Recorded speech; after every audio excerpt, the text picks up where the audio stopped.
در این ویدیو قراره از بلندترین قله آلمان در کوههای آلپ بازدید داشته باشم، البته از سمت کشور اتریش. از مونیخ به سمت مرز آلمان و اتریش حرکت کردم و بعد از مرز به شهر اروالد در استان تیرول در کشور اتریش رسیدم. و از اینجا به بعد میشه طبیعت بی‌نظیر آلپ رو دید، دقیقاً مثل کارتون‌های دهه 60.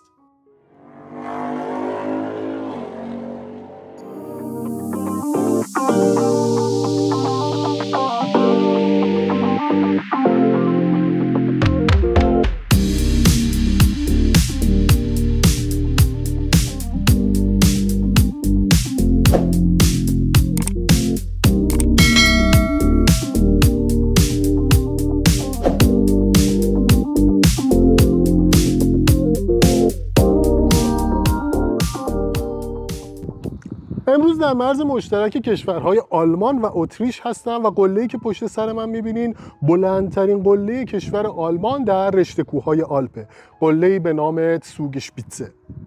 با من همراه باشید تا قسمت‌های از زیبایی‌های این منطقه رو با شما تقسیم کنم.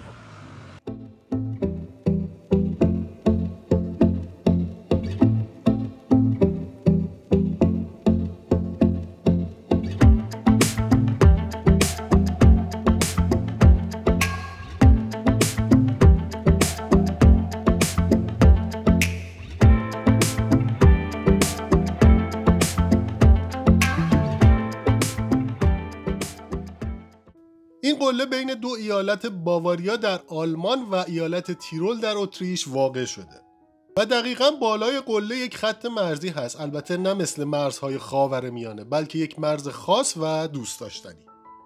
قبلا در مورد مرزهای خاص دنیا چند تا ویدیو ساختم که لینکشون رو در توضیحات قرار میدم.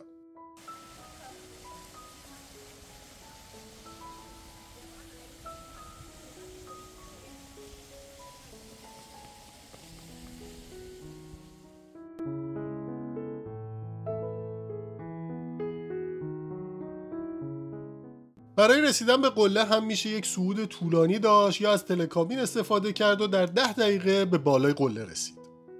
و جالب این که قیمت بلیت تلکابین در اتریش حدود 12 یورو از آلمان ارزون تره.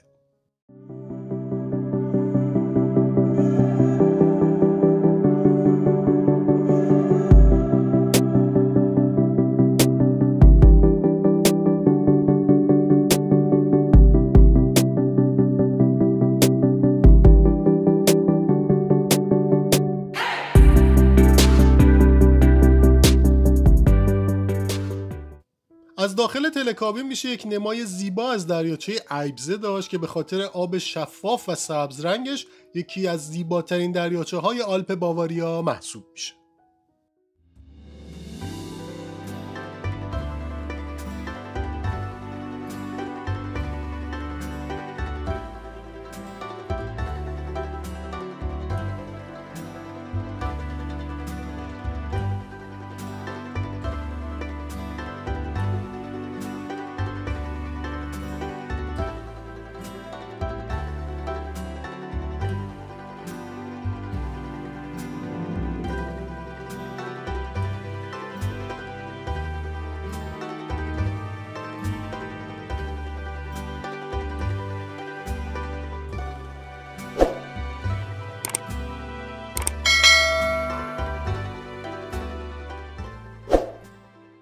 طول تلکابین قسمت اتریش حدود 4500 متره و بعد از 10 دقیقه به بالاترین قسمت رسیدم. وقتی به بالای قله رسیدم دما از 21 درجه به 7 درجه کاهش پیدا کرد و دیدن برف در وسط تابستان یه لذت خاص داشت. وقتی تصور میکردم سردترین دمای ثبت شده در قله منفی 35 درجه بوده احساس سرما میکردم.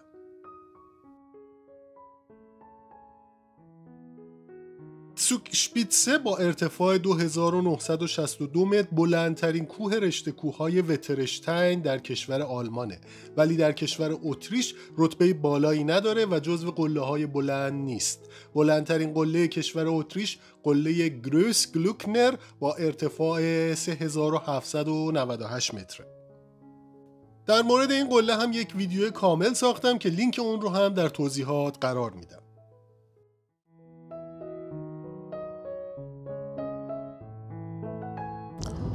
و از بالای قله میشه یه همچین منظره زیبایی رو از اطراف داشت.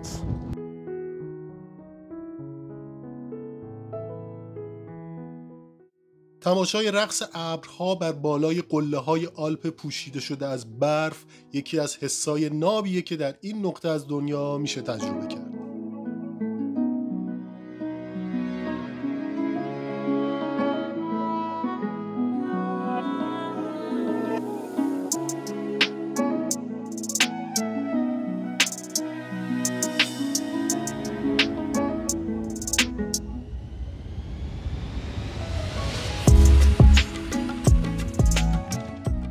این صلیب طلایی بالاترین نقطه کشور آلمانه که توسط یک کشیش و همراهانش در سال 1851 به اینجا منتقل شده. البته صلیب اصلی توسط سربازان آمریکایی که از اون برای تمرین تیراندازی استفاده می‌کردن از بین میره و صلیب جدید جایگزین اون میشه.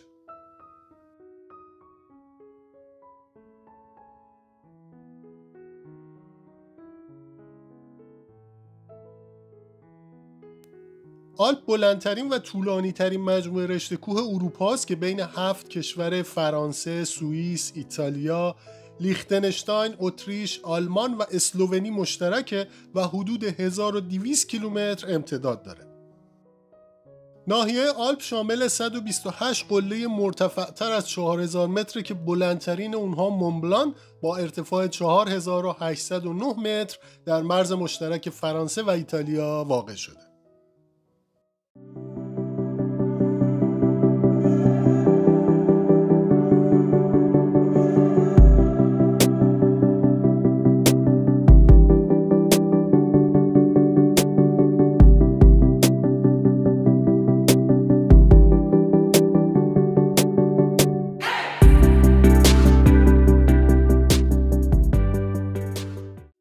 بالای قله دوتا تراس داره که قسمت باواریا و تیرول از هم جدا هستن و این قسمت که در حال حاضر پر از قفله جایی بوده که قبل از برداشته شدن مرزها باید با نشان دادن پاسپورت ازش رد می شدن و جالبتر این که باید پولشون رو تبدیل می کردن از شیلینگ به مارک یا بالعکس.